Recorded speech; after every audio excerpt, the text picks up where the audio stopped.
Hey y'all, just getting back from a bike ride. What's up, YouTube? I am a little winded today because I'm just getting back. I did 5.7 miles today. Woo, woo, woo. Doing good with the bike ride. Anyway, let's look at the gardens and see what we're going to do this year. All right, right here is where we're hoping to grow some dewberries and get some grapes going this year. So I got to get that. I have ashes from the fireplace that I've been putting there all winter. And I got to get up all of this rattlesnake, rattletail mint down here. It just grows like crazy in the yard, and it's so hard to maintain.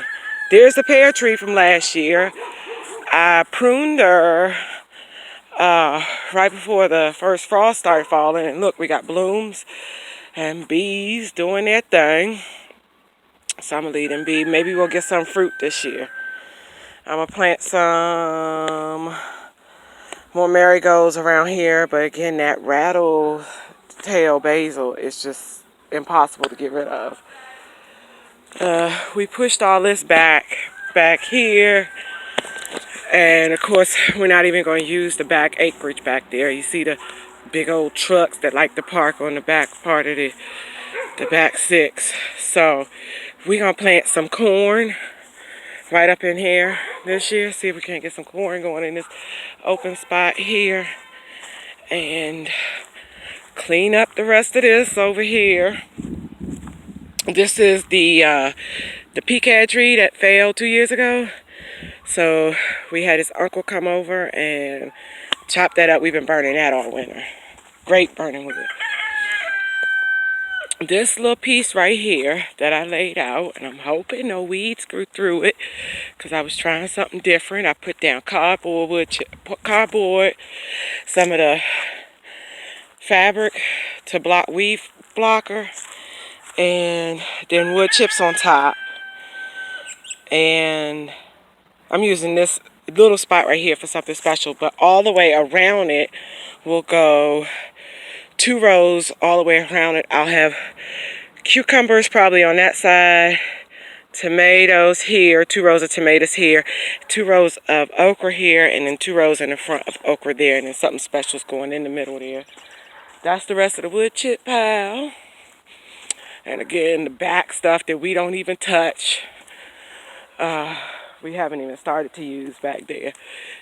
And we're not going to touch it this year. So I don't see nothing that we're going to do with it.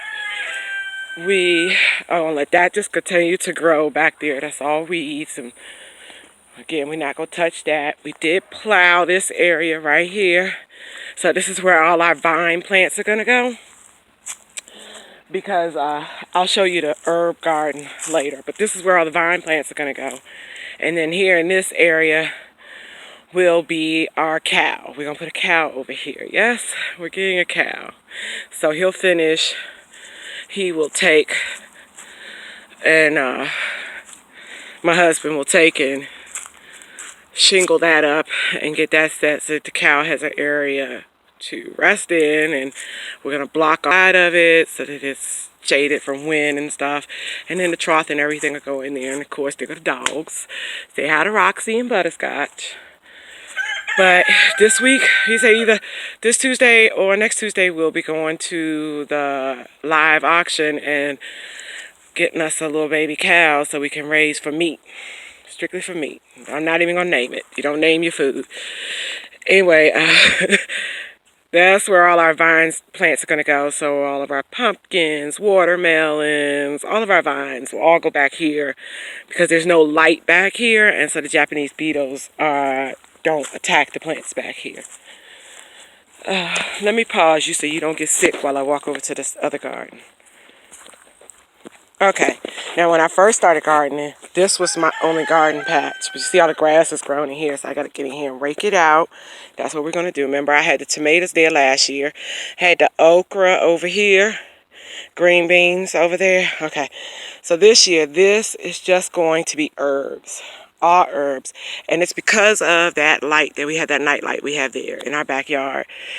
It attracts a lot of bugs, and I guess the toads can't keep up with them or whatever. The Japanese beetles especially, they lay their eggs on the vine plants that I had back here, and just destroyed them. So I really didn't get anything off my vines last year. So this year it's going to be strictly herbs. I'm going to dig up the green onions from on the side of the yard and put them back here along with just all my herbs. So this is strictly going to be all herbs. Hopefully the bugs won't eat them up. So we'll see what it does. But you see this rattletail snake? This, I had to look it up to see what it was, because I couldn't get rid of it. And you just can't get rid of it. It has the roots on it. All it needs a little bit. And when he tilled this land, he broke those roots up and spread it real bad. So tilling is no good. Anyway, this has to be cleaned out, and that's what we'll be spending time doing, cleaning out the gardens, getting them ready, because it's almost time here in South Carolina to start planting. So, these are the chickens. You see, we down. We don't have that many. We only have 4 hens and 2 roosters. We killed all the rest. And they are laying so many eggs we can't keep up. There's Cedar, my little baby that was fixed 2 years ago and is now in heat. Weird. Vet said that it happens every once in a blue moon. Some ovarian tissue will get left behind. It will grow and produce hormones and make her feel like she's in heat. That's what it is. Let's go look at the other garden. Let me put you on pause. Check out the shed that baby built. Look at that. He took a frame and then he just kind of put it together and built it and fixed it. So he got him a little shed. All his tools. I can't wait till he get that 4-wheeler going, because I want to get in that 4-wheeler. That's our neighbors over there. Anyway. Oh, the green onions are starting to bloom. Look, we're starting to throw off seeds. And we let the collards just sit out here. And they have started to throw off seeds. So what do I do with those seeds, guys? When do I collect them? Tell me what to do with them so I can get them going. This is my asparagus patch. And it looks like I got some weeding to do in the asparagus patch so the asparagus can come up. Hoping to get good asparagus this year. This is my strawberry patch. And I covered it with pine straw for the winter. And you see I got little weeds growing up in here. So I'll get through here and get all the weeds and all this stuff. Just no matter how much I weed it, how fast I weed it, it just grows back so fast on this side yard. The kale is still growing and I'm still plucking and I'm still eating off that kale. These are the cabbages we did not get out. I planted some for somebody else and she never came and got them. So I'll just pull them. This has a lot of work. I have a lot of work to do over here. Catnip is growing back already. And we planted onion seeds down here. All I see is weeds. So I don't think I'm going to get any onions from that.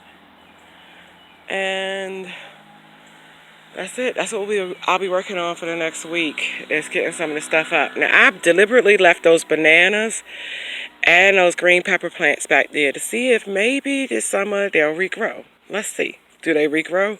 Do they not? Okay. We'll find out. But you see the seed heads. Watch my step.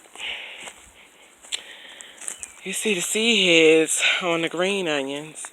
And so once we get our last frost, I'll pull these green onions and put them over there where all the herbs are. But you see how thick they are. And oh my goodness, they are so poignant. Oh, that's the wrong word.